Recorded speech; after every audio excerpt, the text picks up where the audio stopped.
nós queremos ler junto com vocês o versículo que apresenta aí em Êxodo, capítulo 15, verso 17, que é o texto da nossa porção. Está dentro do contexto da nossa porção. Êxodo 15. Está aí, aqui, ó. Quem não recebeu, levante a mão aí que os meninos entregam para vocês.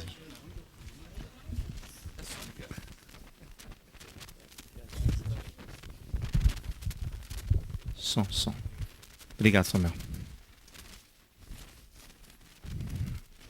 Todos receberam? Vamos ler juntos? Tu os introduzirás e as plantarás no monte da tua herança, no lugar que tu, ó Eterno, preparaste para a tua habitação, no santuário, ó Eterno, que as tuas mãos estabeleceram. Êxodo 15, verso 17. O texto está inserido dentro da porção. Nós vamos voltar a esse texto daqui a pouco. Nós temos um tempo mais curto, mas estaremos fazendo todo o serviço que será encerrado na praça. Hoje nós estamos celebrando Tu Bisvat, junto com a porção, 16ª porção, Bichalar. Então, quando ele enviou, tudo estabelecido pelo Eterno. Quando ele, logo no início da porção, vamos lá para você ver. Você já está aí com o seu marca-página. E você falar em Êxodo, no capítulo 13, onde inicia a porção. Ali no verso 17. Diz assim. 13, verso 17. Quando o faraó deixou ir o povo, Elohim não os levou pelo caminho da terra dos filisteus, pois que mais perto. Pois Elohim disse, para que o povo não se arrependa, vendo a guerra, e volte para o Egito.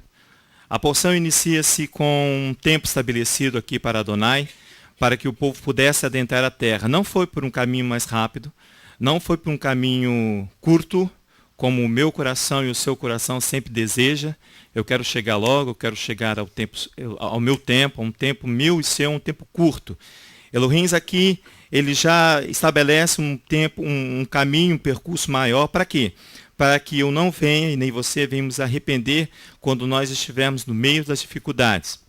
Para que Elohim estabelece um tempo maior? Para que o texto de Êxodo, capítulo 15, 17, que nós acabamos de ler, possa introduzir. Ele fala assim, os introduzirás e os plantarás no monte da tua herança. O objetivo maior aqui da porção inicial é que Elohim vai tirar o seu povo do Egito para que ele possa plantar no monte da tua herança. Vamos orar? Pai, em nome de Yeshua, nós queremos te agradecer. Quando o Senhor estabelece um tempo para nós, para que nós possamos prescrutar na Tua palavra tudo aquilo que nós necessitamos. Não aquilo que nós queremos, mas aquilo que nós necessitamos para ser plantados no monte do Eterno, para sermos encaminhados diante da Tua presença, para que nós não viemos desviar do Teu caminho, nem para a direita, nem para a esquerda, mas nós prosseguirmos para o alvo que é o Mashiach. Que o Teu nome seja exaltado neste tempo presente, que nós possamos ser dignos, Senhor, de estabelecer tudo aquilo que o Senhor tem colocado em nossas mãos. Que o Teu nome seja exaltado nos corações e nos lábios dos Teus filhos. É o que nós clamamos nessa manhã de Shabat, em nome de Yeshua, o nosso Messias. Amém. Nós estamos hoje, a data hoje é 15 de Shevat, de 5.773. Você viu aí no seu marca-página, 26 de janeiro de 2003. Em hebraico é Hamishar Asar Bishevat, 15 de Shevat. O dia estabelece o início do ano novo das árvores. Olha que interessante. Por quê? Porque é a estação pela qual os primeiros brotos. Por que ano novo? Porque é o início dos brotos. As árvores vão começar a florescer, dando início a um novo ciclo de produção. Então, Tu Bisvat, ele vai falar ao meu coração de produção, produzir. Nós vamos ver isso lá na frente. Nesse período, é um período que vai iniciar um novo ciclo de produção frutífera. Novos frutos serão produzidos. Isso significa que o anúncio do término do inverno. Nesse período, termina o inverno, os brotos começam a aparecer nas árvores, dando início que a um novo ciclo de produção das árvores. Depois você vai ver comigo pelos textos a analogia que Elohim faz. O que é analogia? Você vai comparar, você vai estabelecer uma igualdade, uma equidade entre duas grandezas, entre o homem e a árvore. Você vai ver conosco depois, quando nós começarmos a ler os textos de Tu B'Shvat. Então, é o início da primavera, já apontando para Pessa. Por quê? Pessa ocorre no auge da primavera. Então, Tu B'Shvat, ele vai abrir um caminho para que eu possa iniciar, adentrar um período que eu vou enxergar vindo Pessa. Por quê? Porque eu e você precisamos tomar posições de Pessa, diferentes das posições que nós temos hoje, diante do Eterno. Então vai apontando a primavera nesse período, termina o inverno e vai apontando a primavera. Quem vem lá na primavera? Pessa, que também é conhecido como Hag Haviv, festa da primavera, é o auge da primavera. Então, mesmo que você não encontre na sua Bíblia, na palavra de Elohim, a celebração de Tu B'Shvat, mas o contexto ela está toda inserida na palavra, pastora. Por quê? Porque às vezes você olha assim, mas eu não preciso celebrar isso porque não está escrito na palavra de Elohim. Mas Pedro, lá em 2 Tessalonicenses, ele nos ensina sobre as boas práticas que não está descrita na palavra, mas elas estão estabelecidas para nós. São epístolas. Como? As boas tradições, amém. Bíblicas. As boas tradições bíblicas. A sua celebração vem dos tempos antigos, diz o texto. E está citada na Mishnah. O que é Mishnah? São compilações das tradições bíblicas judaicas. Elas são orais. Elas foram contadas de pais para filhos.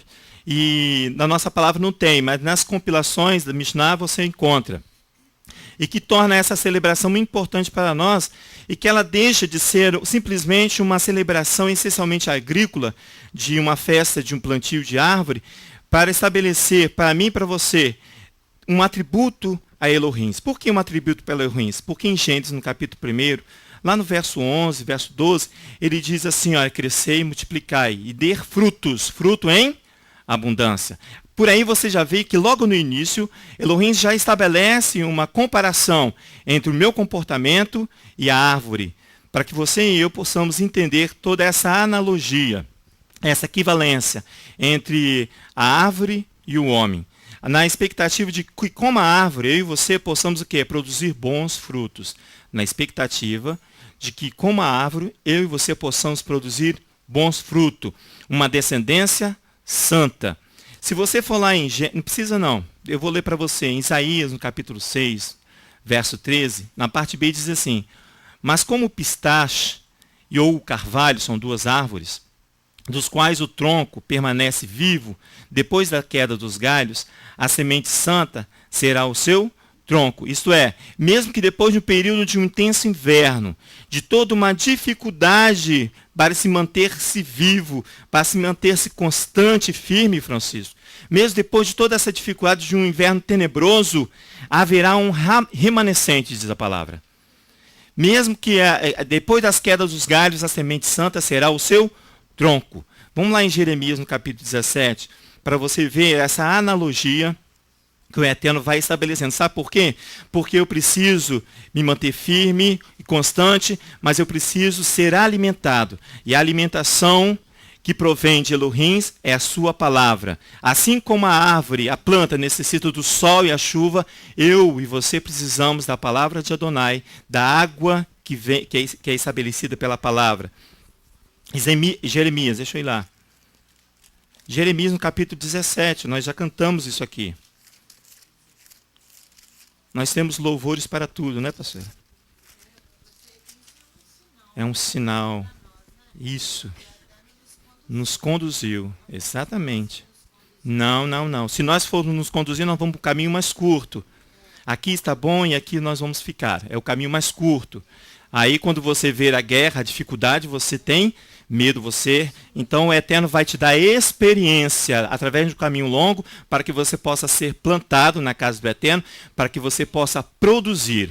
A intenção do Eterno é que Ele vai nos plantar para produzir, a produção de frutos. No capítulo 17 de Jeremias, ao verso 7, diz assim, nós lemos aqui, fala sobre um homem bendito. Bendito é um homem que confia no Eterno, cuja esperança é o Eterno.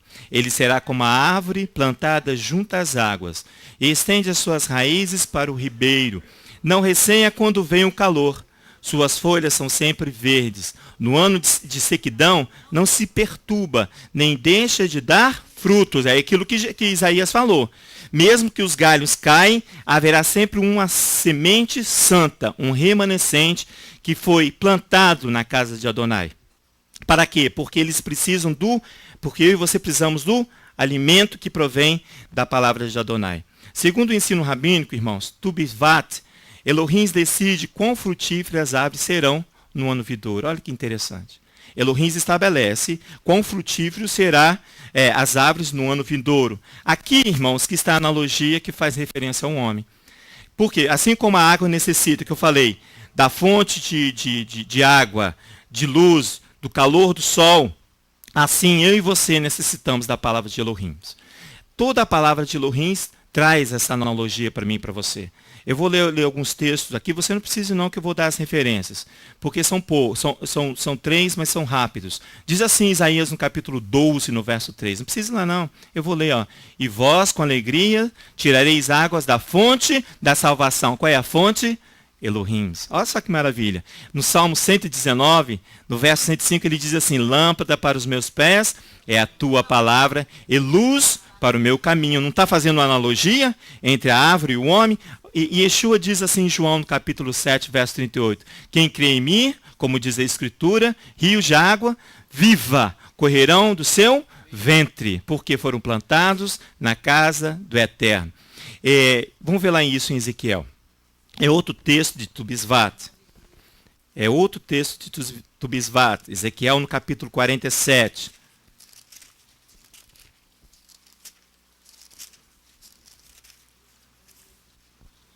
No verso 12, irmãos.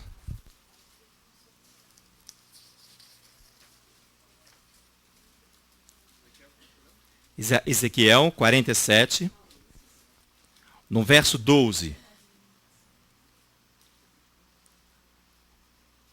Se você for no verso 7, diz assim, ao chegar lá, vi que na margem do rio havia grande abundância de árvore, de um lado e do outro. Por quê? Porque está falando aqui de um rio purificador. No verso 12, como eu havia dito, diz assim, junto ao rio, à sua margem, de um e de outro lado, nascerá toda sorte de árvore. Árvore que dá fruto para se comer. Está vendo como ele vai falar? Tu B'Shvat fala para mim e para vocês de produção. Eu e você precisamos produzir, irmãos. Olha só, que dá fruto para se comer. Não cairá a sua folha, nem perecerá o seu fruto. Nos seus meses produzirá novos frutos. Está vendo o início de Tu B'Shvat, 15 de Shevat? Aqui, porque as suas águas saem do santuário. Há uma base sólida, firme, constante e eterna. Aqui, o seu fruto servirá para alimento e a sua folha para remédio. Ele está fazendo uma analogia também lá com Apocalipse capítulo 22. Vai lá comigo. Aqui, porque em Tu B'Shvat, como tem uma tradição, uma boa tradição, diz assim que nós devemos comer 12 frutos que provêm da terra de Israel. Que maravilha, irmãos. É referência lá em Deuteronômio capítulo 8, verso 8, que diz, estabelece ali os 12 frutos que nascerão na terra santa. Ele fala ali em Deuteronômio capítulo 8. Depois, se você quiser ir lá, mas nós tem tempo. Mas antes de ser uma tradição, irmãos, uma simples tradição, é um ato profético. Por quê? Aí você fala assim, mas é só lá em Israel que tem bons frutos? Não, irmãos. É porque a palavra diz que de Sião sairá a Torá e a palavra do Eterno de Jerusalém. Está estabelecido ali na nossa arca. Que mitzion teitse Torá. Não é só físico, Francisco. São frutos espirituais. Por isso que eu estou falando que é um ato profético. Aqui, Por quê? Qual é a intenção aqui de Apocalipse capítulo 22? A intenção é de mantermos um relacionamento com o Eterno e nós possamos alcançar a vida eterna. Nós vamos ter acesso, sabe o quê? A árvore da vida. Aqui, ó, no capítulo 1, capítulo 22, verso 1. Diz assim, ó: Então me mostrou o rio da água viva, claro como cristal, que precedia do trono de Elohim e do Cordeiro. Você está vendo? Agora, Elohim e o Cordeiro. Olha o verso 22. No meio da praça, em ambas as margens do rio, estava a árvore da vida. Você vai ter, eu e você teremos acesso à árvore da vida se formos plantados na casa do Eterno. Igual nós lemos todo o Shabat no Salmo 92, se eu não me engano. Que produz 12 frutos, irmãos, dando o seu fruto de mês em mês. E as folhas das árvores são para a cura das nações. Ali nunca haverá maldição. Por quê? Porque ali estarão homens benditos. Lembra que nós lemos? Bendito é o homem que confia no Eterno. Nele estará o trono de Elohim e do Cordeiro, e os seus servos o servirão. E verão a sua face, e na sua testa estará o seu nome. Ali não haverá mais noite. Não necessitarão da luz de lâmpada, nem da luz do sol, pois o Eterno Elohim os iluminará. E reinarão para todos sempre. Disse-me o anjo: essas palavras são fiéis e verdadeiras. O Eterno Elohim dos espíritos dos profetas enviou o seu anjo para mostrar aos seus servos as coisas que em breve hão de acontecer. Que coisa maravilhosa. Que coisa maravilhosa. Porque ele diz ali, ó, reinarão para sempre. É perpétuo. São verdadeiras. São fiéis. Nós lemos lá em Êxodo, volta lá em Êxodo capítulo 17, para você lembrar que nós lemos. Aqui, ó, tu introduzirás e os plantarás. Aonde? No monte de Israel, no monte da tua herança. Que coisa maravilhosa esse recado de Elohim para mim. Ele diz assim no verso 17. 15 e 17, os introduzirás e os plantarás no monte da tua herança, no lugar que tu, ó Eterno, preparaste para a tua habitação, no santuário, ó Eterno, que as tuas mãos estabeleceram. O texto diz assim: tu os fazes vir e os plantas no monte da sua posse, o lugar do teu povo. Tu o trabalhas, Adonai, o santuário, Adonai, que constrói em tuas mãos. Adonai reina em perenidade para sempre. O texto está totalmente inserido dentro do contexto aqui da nossa porção desta manhã. Depois da mão forte e do braço estendido do Eterno de os terem tirado do Egito. Ele está inserido dentro desse contexto. Nele está expresso aqui uma das propostas que o Eterno é de tomar Israel e a comunidade do Mashiach a sua possessão. Para a comunidade de Israel, porque eu e você fazemos parte dessa comunidade, de tomarmos como em sua possessão, como nós lemos lá em Apocalipse capítulo 22. O termo aqui utilizado para posse é nahalá. Segundo os comentaristas, não é herança. Nahalá, você depois me ajuda se eu estiver errado. O termo implica numa posse estável e tranquila, sem alusão da morte do proprietário anterior. Por quê? Porque a herança, para ela se tornar efetiva, precisa que o testador morra. Elohim aqui estabelece o monte da sua posse. O termo implica aqui uma posse estável, presta atenção, estável e tranquila, porque nós estamos falando de Elohim que vive, reina eternamente. Não há necessidade que haja a morte do testador para que eu e você tomamos posse, meu querido. Não haverá.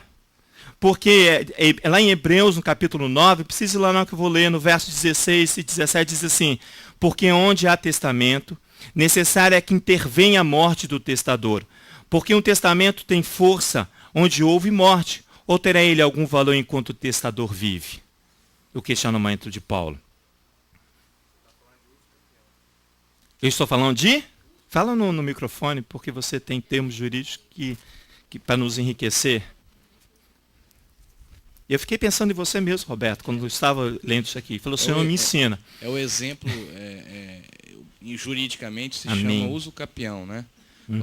Você toma posse, você adquire aquele imóvel pela sua posse que você já tem. Então você passa a adquirir aquele imóvel, aquela Esse é o conceito de posse. Isso é uso capião no termo jurídico. Aí você está falando em termos bíblicos, né? Bíblicos. Ele diz assim, aqui o termo é para que você fique estável e tranquilo. O autor cita que um Elohim vive, reina eternamente. Porque a posse aqui, na Halá, é uma garantia de estabilidade e segurança para mim e para você. Por isso que você vai entender por que Elohim não manda diretamente por caminho mais curto. Porque você precisa passar por uma série de experiências para você chegar a isso aqui. A uma estabilidade e uma segurança. Eu e você. Porque vai tornar efetiva a herança eterna, irmãos. Vai tornar efetiva a herança eterna que provém de quem? Do Eterno, de Elohim. Nossos pais já haviam compreendido isso, porque na sua fé, na sua adesão à palavra do Eterno, eles desejavam uma pátria celestial, diz lá em Romano, Francisco.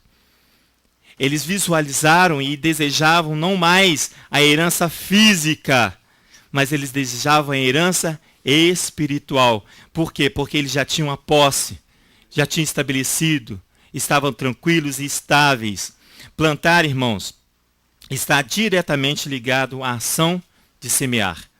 Lançar na terra a semente para que a planta germine, cresça e dê fruto. Ser plantado no monte de Adonai, igual ele fala aqui no capítulo 15 de Êxodo, verso 17, traz estabilidade e segurança para que nós, eu e você, possamos produzir. Por isso que eu falei que Tu Bishvat, ele vai requerer de mim e de você produção.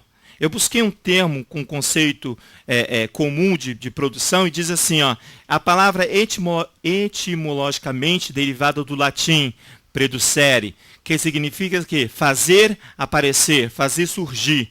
É um fenômeno típico da economia, que consiste na atuação do homem sobre a natureza, com o objetivo de obter, através de um determinado processo produtivo, bens necessários para a satisfação das suas necessidades básicas.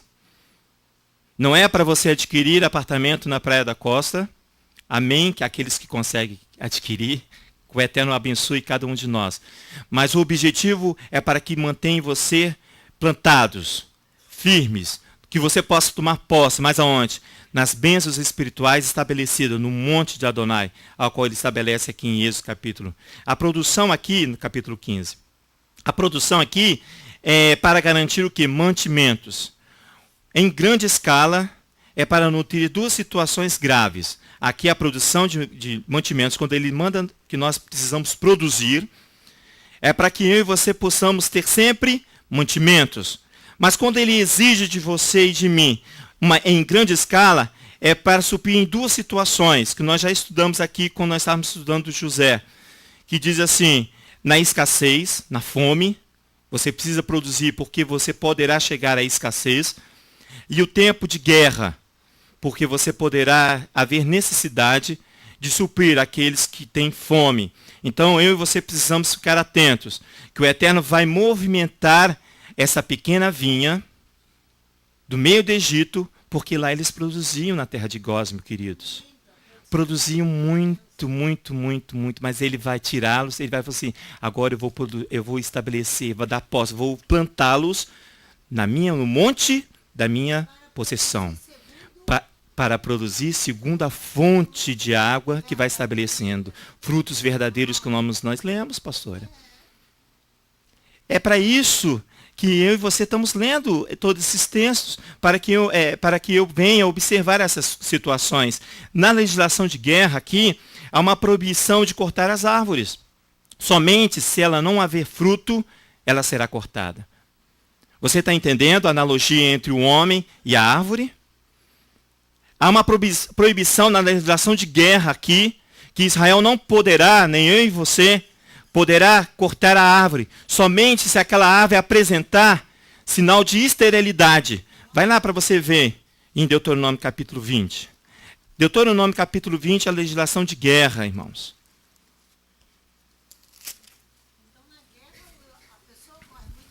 corre risco. Se você não estiver, você vai convidado para uma batalha. Asrei, fique de pé. Você vai para uma batalha. Mas se você chegar no fronte da batalha e você identificar em você que você não é frutífero, que você é um ser que não produz, por isso que eu falei que é produção, é gravíssimo. Aqui no capítulo 20, nós não vamos ler todo o capítulo 20. A vontade é essa. Mas você vai ler comigo lá no verso 19 e 20. Lá no finalzinho do capítulo. Diz assim, ó, verso 19. Quando sitiares uma cidade por muitos dias, combatendo contra ela para a tomar, não destrua suas árvores, metendo nelas o machado, porque do seu fruto comerás, não o cortarás. São as árvores do campo, pessoas, para que sejam sitiadas por ti? Ao 20. Somente as árvores que souberes, que são serem frutíferas, que você identificar que essa árvore não é frutífera, olha lá, poderás destruir e cortar, a fim de edificares baluartes contra a cidade que está em guerra contra ti, até que seja derrubada. O texto próximo diz assim: quando sitiares uma cidade por numerosos dias, para guerrear contra ela, para capturá-la, não destruas a sua árvore, brandindo contra ela um machado. Sim, comerás dela, não a cortarás. Sim, acaso a árvore dos campos é humano para vir em face de ti no cerco? Apenas a árvore que souberes que não ser uma árvore nutritiva. Olha só, o texto diz, quando você identificar que não há nutrição, não há produção, não gera em você nenhum fruto, ele diz assim, olha, corta e monta o cerco, até a sua queda. Deuteronômio capítulo 20, verso 19 a 20. E Yeshua ensina que toda árvore que não dá bom fruto, essa será cortada. E Yeshua está falando na legislação de guerra. Por quê? Porque ele tinha que estar à frente, junto com a comunidade dele, porque haveria uma guerra espiritual estabelecida. Ajuda, Francisco, pode falar.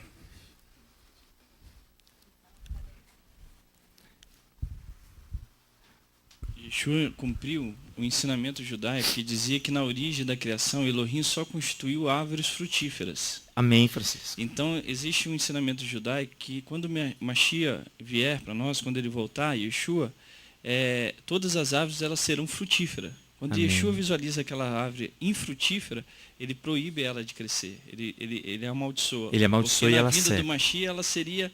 Todas as árvores serão frutíferas. Pelo menos Amém. é o que o ensino judaico. Mas nós fala. lemos lá no capítulo 22, todas as árvores ali são árvores que geram frutos. Por isso que ele vai fazendo essa analogia. Amém. Por isso que ele, amém, Francisco. Por isso que ele faz essa analogia. O primeiro pecado foi das árvores. Exatamente. A primeira transgressão. É isso. Fala alto aí para os irmãos lá. Estão assim, ó. Amém. É estabelecido lá em Gênesis capítulo 1, verso. Os irmãos da internet. Elohim criou a árvore para dar fruta todo o tempo. Isso, obrigado, Francisco. Amém. Vai lá comigo no capítulo 3 de Mateus. Yeshua ali. Ele diz assim que o machado está posto à raiz das árvores. Se ele identificar que não há em você uma porção nutritiva, diz o texto, se há em você uma porção nutritiva, se ele identificar, porque Yeshua aqui ele deixa de ser o advogado, meu querido, minha querida irmã, ele vai deixar de advogar ali, ele vai, a tua causa, ele vai estabelecer agora como juiz. Léo, qual a diferença do fruto do Egito e o fruto que nós temos que dar? É a origem, pastora. Não, é um fruto não santificado. Não santificado. Ah, sim, os frutos que é estabelecido para de deuses. Amém. Vem do santuário, ele é Nutritivo. Amém. nutritivo. Que coisa maravilhosa. Ele é nutritivo, ele sustenta. Por isso que ele fala assim, olha, você precisa produzir. Mas se você precisa produzir esses frutos santificados, você precisa ser plantado no monte do Eterno. Da onde vem o rio de água limpas, pulpa, vivas, que vai te dar, olha, no verso 10, ali do capítulo 3 de Mateus. É lindo demais. Ele diz aqui, ó, o machado está posto à raiz das árvores. E toda árvore que não produz bom fruto será cortada e lançada ao fogo. O Mashiach diz, ele não fala assim, olha, ele não diz assim, toda árvore que não dá fruto, ele diz assim, toda árvore que não produz fruto bom. Ele é bem claro quanto a isso. Ele ensina aqui que o bom fruto é o que ouve a palavra, mas o cuidado deste mundo é a sedução das riquezas, vão sufocá-las. Mateus capítulo 3, verso 10. Agora você vai lá no 13. Eu li o 3, verso 10. Ele diz assim, que aquele que não produz bom fruto é o que ouve a palavra, mas os cuidados deste mundo e a sedução e as riquezas sufocam a palavra e ela fica infrutífera. Capítulo 13, verso 22.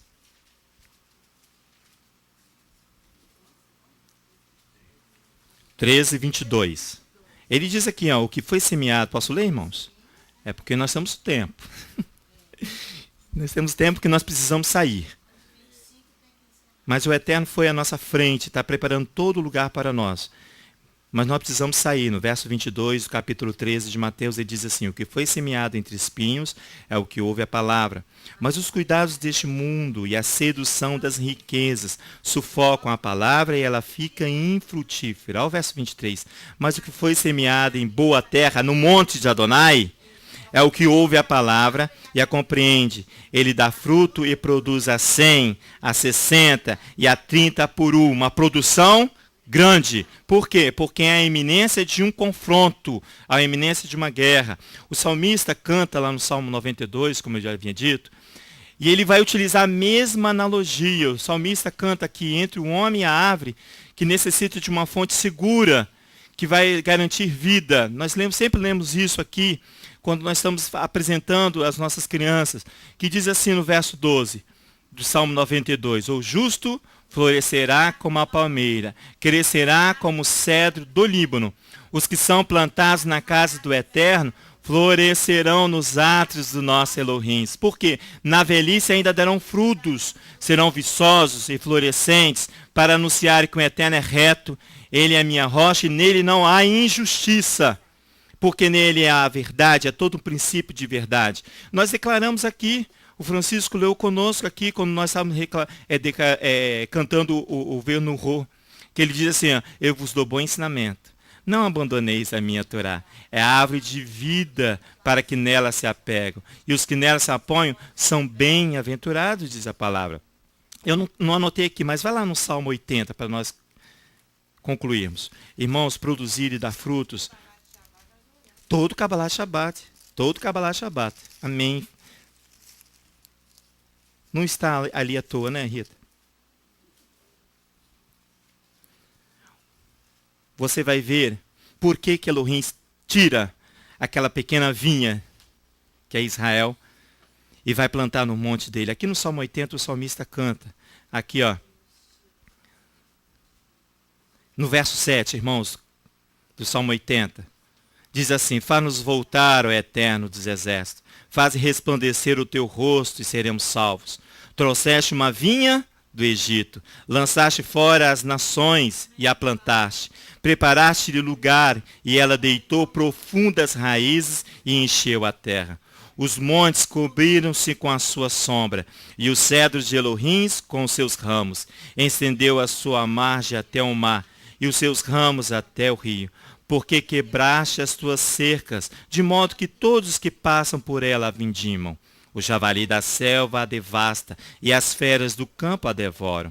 Ó Eterno dos exércitos, volta-te, nós te rogamos, atende dos céus e vê, visite esta vinha, a videira que a tua destra plantou, o sarmento que para ti fortificaste, a tua vinha queimada pelo fogo está cortada, pereceu pela repreensão da sua face.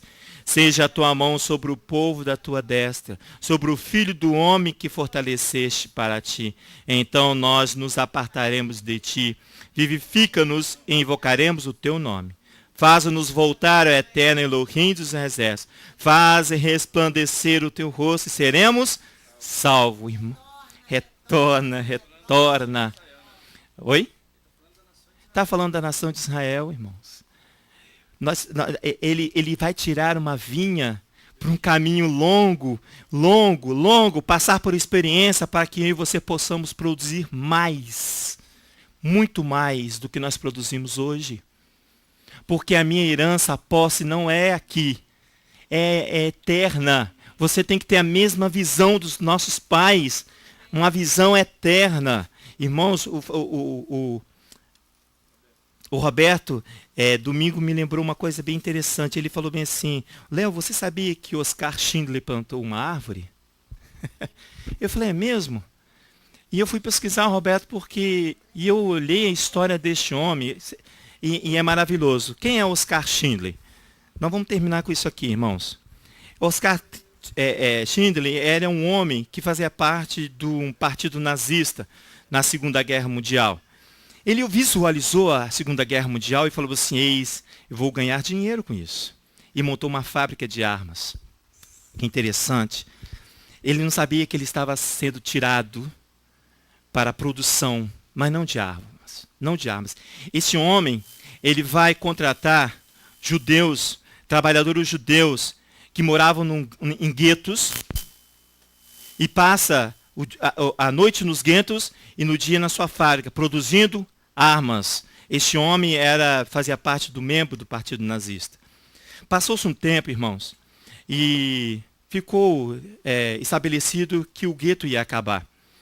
Então eles iam mudar daquele lugar e iam passar para ser transferido para outros lugares, para os campos de concentração, melhor dizendo. Eles iam ser transferidos para um campo de concentração. Schindler tomou peito e falou bem assim: olha, ele vai subornar todo o governo nazista para que ele pudesse manter aqueles trabalhadores na fábrica deles.